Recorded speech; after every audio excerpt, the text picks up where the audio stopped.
Hello everyone, today we're going to be looking at constructive waves. They're obviously one of the two different types of sea waves that we get as part of the coastal unit. Now constructive waves are waves that have a very low frequency. This means that they have a long wavelength, and they also don't have a lot of energy. They tend to have a very low wave height.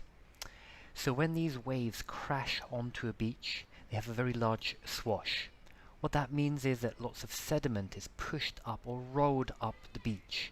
And you can see by the arrow over here, it's quite large. Now the backwash, however, is relatively small.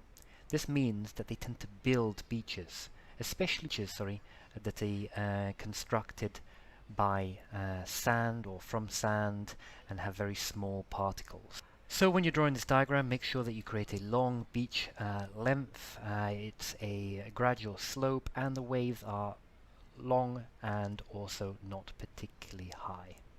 Remember that it's also sand. Thank you very much for watching. So here we have examples of constructive waves. This is where the swash, which is what we can see coming up the beach at the moment, is stronger than the backwash. That's when the waves go back out to sea. We can tell that this is a constructive wave because the beach is wide and flat.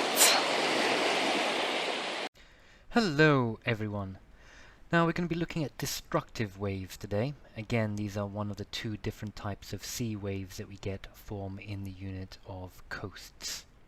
Now with destructive waves, you have to make sure that you draw a very high wave height and you make the waves very close together because they have quite a high frequency. Also, in addition to that, when you are drawing the beach, you need to ensure that the beach is nice and steep and not particularly short.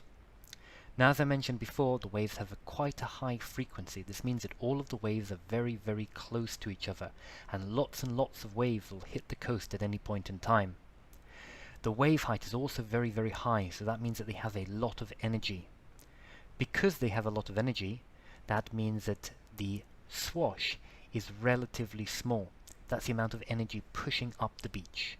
They tend to crash down on the beach and drag a lot of sediment back into the sea as backwash.